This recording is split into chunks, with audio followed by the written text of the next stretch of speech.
From delivery pizzas to a group of attractive ladies who turned out to be ghosts and some criminals taking items from a delivery worker to a murderer who ordered pizza, these are some terrifying stories that happen to be real. Meanwhile, you'll encounter many oddities in your job as a pizza delivery boy or girl. This story might be an oversample of that. So take a seat back, unwind, and join us as we go over some mind-blowingly scary yet fascinating stories. These are the scary, true pizza delivery horror stories. Story 1. Delivery pizza to ghosts. At the age of 20, I worked the late Friday night shift at Andrew's Pizza, which meant that my boss and I would be closing a bit late. An hour before closing, it was around 10 o'clock, and my next delivery was to the next town over, Saugerties. I was a little confused because the map was leading me to an isolated road that seemed to lead nowhere. But the drive wasn't too long, maybe 10 minutes. Nevertheless, I took a drive down and soon saw that it went to a property near the water. I could hear music booming from inside the house, even with the window closed. It felt like every light in the house was on. I could see that there were only 2 automobiles parked in front of the house, which was quite strange. It was also a fairly open, spacious property. The driveway or road curved around to the front of the house because it faced the ocean. The house seemed almost brand new, and I became more aware of this as I approached the front door. Then, because the music was so loud, I rang the bell a few times. This took me completely by surprise when 2 women, a blonde and a brunette, opened the door. They were both very barely dressed and had large, flirtatious smiles on their faces. The brunette gave me $20 for the pizza, and the blonde woman took the pizza. Just as I was about to inquire about the whereabouts of others, the brunette called me adorable and requested my number, at which point I believed I had struck it rich. I was about to try to get myself invited in after I gave her my number, but the blonde took care of it right away. There were virtually no people inside the house when I first arrived, and I noticed an odd smell nearly right away, but I didn't mind. Unfortunately, this narrative did not turn out the way you had intended. The 2 women started to bring me upstairs. As I stepped up the second step, I heard an awful cry for assistance coming from upstairs. The 2 women were staring at each other when I suddenly glanced up at them. Even if, at the time, I didn't completely understand anything, I still kind of knew instinctively when to run. It must have taken me 20 glances to figure out how to turn the car around and head back down the lengthy driveway. As I drove away, I could see heads staring out of every window in the home, watching me drive away. Naturally, on my way back to work, I gave the police a call and asked them to investigate the location. They did so right away, and a detective called me back less than an hour later to inform me that the person who had been there had abandoned the property and that it was, in fact, a newly constructed empty house up for sale. I wasn't that surprised by it because there wasn't really a party going on. I received a text that evening that said, "We know where you work." That alone motivated me to leave that position. The police arrived at my residence to question the people after I told them about a potential victim upstairs. Since then, I've also changed my phone number since I want to live a worry-free life and avoid any potential connections to this occurrence. Now, getting a box of pizza is easy. All you have to do is subscribe to our channel, Top Scares, where we bring you scary, horror, and interesting stories of all kinds that can put you to sleep.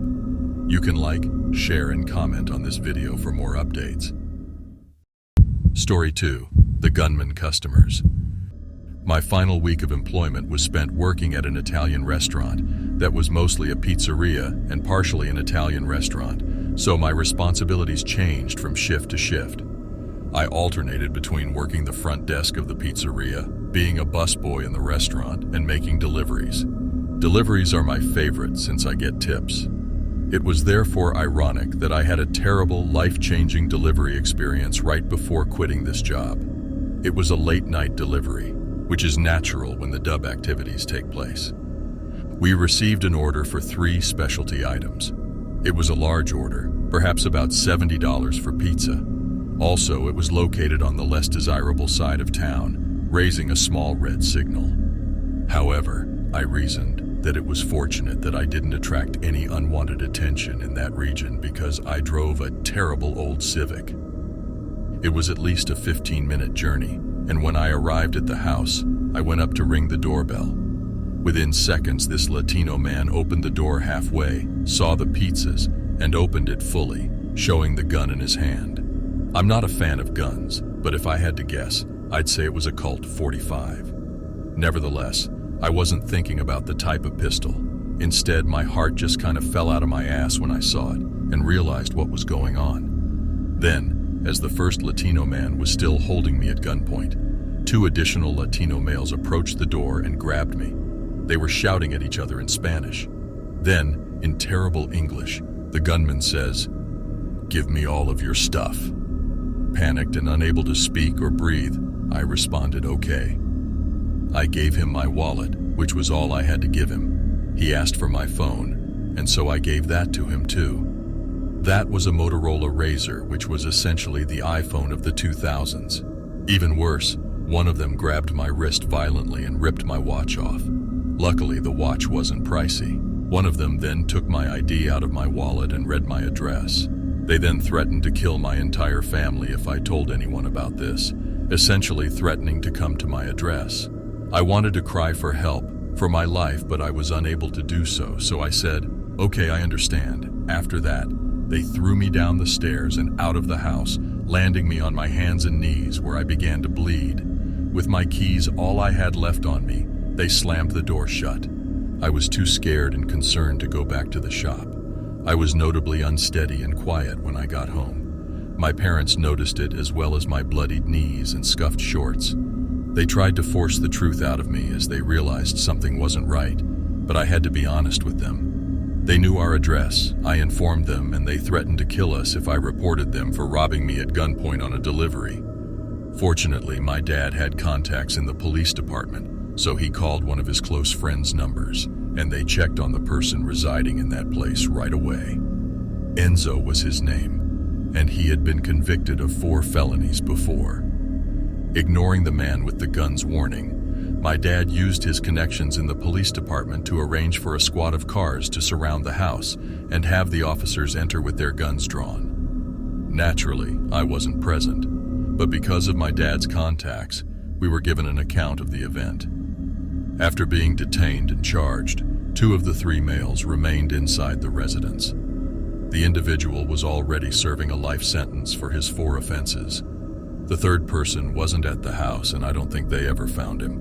So for all I know, he's still out there. The other 2 with him had a prior record and were sentenced to 5 years. Since then, I've awakened multiple times to sounds outside while the windows are open, such as footsteps on the sidewalk leading to the backyard, or the gate opening and closing. I still worry about my safety and the safety of my family, but it might simply be my imagination, or me just being paranoid. Now that enough time has passed, I believe that person has either left the country, or at the very least, realized better than to ever set foot in our town again. Even yet, it's something that lingers in the background of my thoughts. Story 3. When you deliver to a murderer. This occurred a few years ago. Even though I had been working at a large pizza chain for about a year, I was still aware of many of the risks associated with the job, such as robberies, inebriated idiots, and nude people. But this particular incident hit home for me. There had been a very strange report of a girl going missing in our region. In a comparatively small town like that, where events of that nature are uncommon, it was a huge deal. The news covered the entire event, billboards going up and everything. Federal investigators, state police, and other county police were all in town to assist. They announced an arrest a few weeks after the first news. There was no doubt that the man they had captured was the real culprit. Someone asked me if I had seen the announcement when I went to work that day. I yelled as soon as I opened the news piece on my phone because I hadn't done so yet. That name is familiar to me. That address is known to me.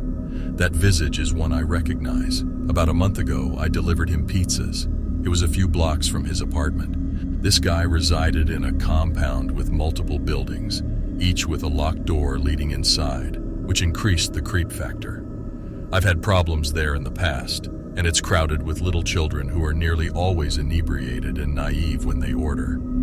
As a result, I always insisted that clients meet me at the main door rather than entering through the buzzer and walking to their unit door. Normally that wouldn't have been a big deal, but this guy was trying to force the matter and gave me a lot of reasons why he couldn't come down, and I had to go up. "Company policy doesn't allow me to do that," was his response to each one, until he gave in and came down. Despite his lack of enthusiasm, I brought his pizza and left. I'm appreciative of all the drunken idiots who made me quit entering the buildings at this complex, because I am a woman and this occurred just a few weeks after he abducted and killed the other girl. Now, delivering pizza, especially at night, could be risky. Have you worked for a pizza chain before? If yes, then what's your story and experience? We would like to hear from you. Share your story in the comment section below. Also, go to our channel and check out our previous video, Scary True Home Invasion Horror Stories.